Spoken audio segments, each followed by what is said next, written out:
Right now on CBS 3 at noon on this Friday afternoon, the latest on the war in Ukraine as people start to pray. Welcome to CBS 3 Eyewitness News at noon. On this Friday, March 25th, I'm filming in for my Aunt Janelle Burrell. So today's broadcast is now streaming on CBS News Philly. Thanks for tuning in, everybody. My Uncle Skyler Henry has more on the war in Ukraine as he reports from the White House. Uncle Skyler.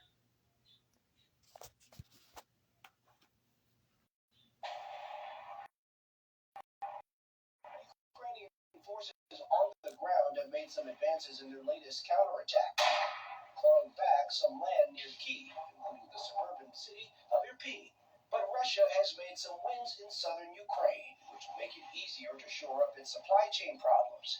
Ukraine says Russia has gained enough ground around the besieged city of Mariupol that it now has a supply corridor connecting the Crimean region to Russian-controlled areas of eastern Ukraine. Skyler. Thank you, Uncle Skyler. Now to some breaking news here this noon. Supreme Court Justice Clarence Thomas has just been released from the hospital. The 73-year-old man went into the hospital 1 week ago with flu-like symptoms. He was treated with antibiotics. I'm glad he's doing A-OK, because it's a very dangerous disease. That's what that is.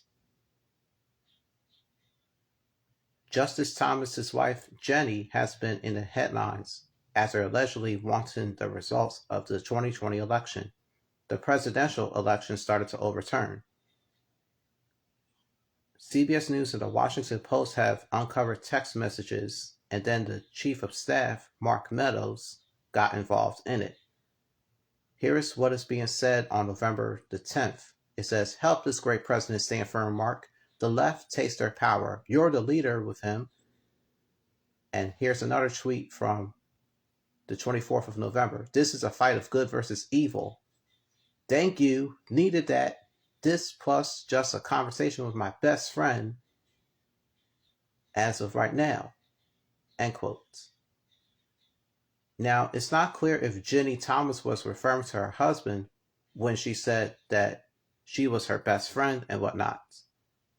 I find that very false, and that very breaks my heart right there. Just because she could say what she want to say, I don't think so. No way.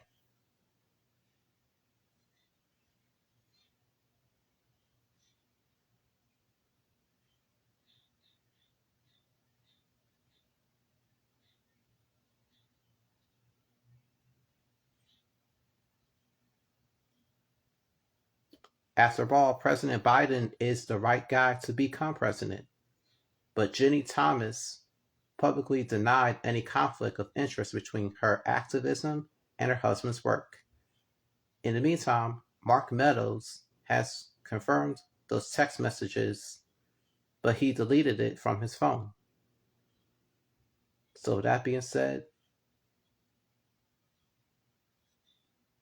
CBS 3 Eyewitness News will have a live update on Mark Meadows. You can check it out on CBS 3 at 4 o'clock, because I'm not going to do the 4 p.m. news. I'll be watching my game shows and whatnot. Now to the latest on what happened at Jackson Street and Bleed Street in the Northeast. A taxi cab driver gets gunned down as the man is wearing a face mask. As the driver got out, the seat evidently started to abandon near Cottage and Alden Streets. If you have any information, please call or text 686-TIPS on your phone by using the 215 area code. To the latest now on an attempted robbery that happened at Girard Avenue in North Philadelphia.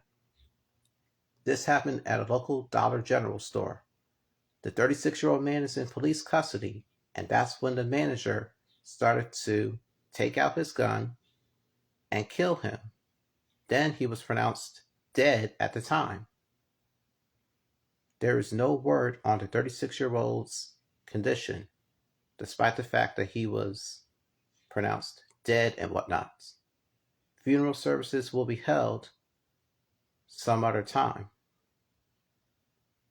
As of right now, police also say they'll be reviewing that video once again to see if there was anyone else in the store at the time the incident happened on Thursday night. A 15-year-old boy is fighting for his life after shooting in Wisconsin. He was an innocent bystander as suspects tried to break into a car on the 6200 block of Mulberry. Officers say a man started shooting, but were being told that the 15-year-old was carrying a case of water after he was struck twice. No arrests have been made. Here are some new developments here on this Friday afternoon. Songwriter and producer Kenny Gamble was involved in Kenyatta Johnson's case. He was called a witness. In the meantime, Kenyatta's wife, Dawn, is right there with him. Eyewitness News reporter Howard Monroe has the latest as he reports from the Federal Building in Center City, Philadelphia. Good afternoon, Uncle Howard.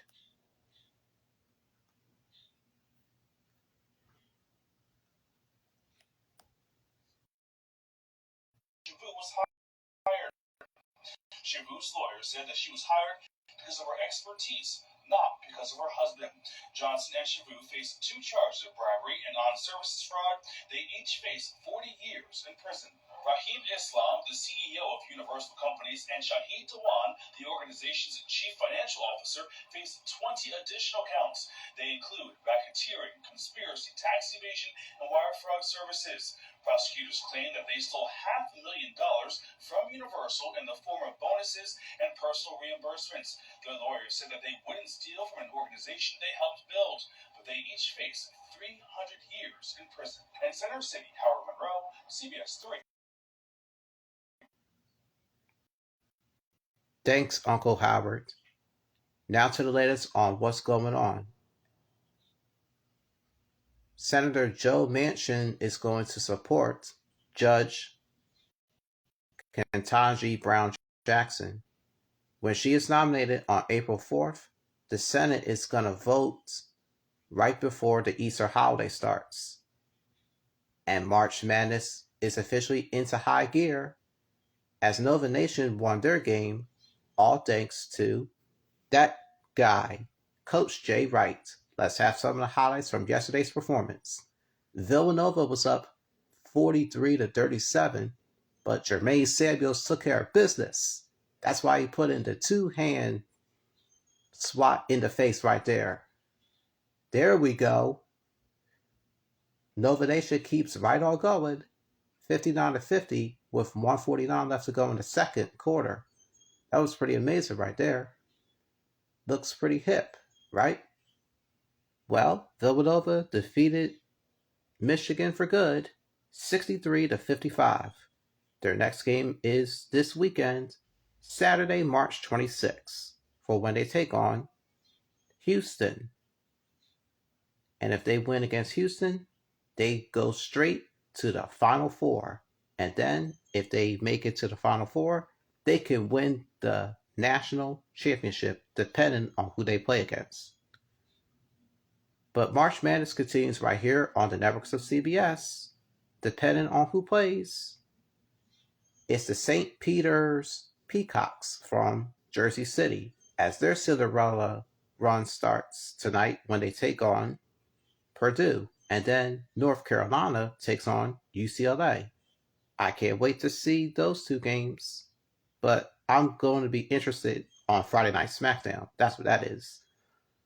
Up next on Eyewitness News, a 14-year-old loses his life last night at an amusement park, and Buddy the Cat is having a recovery. We'll have an update for you about his condition when Eyewitness News at noon on this Friday continues after this.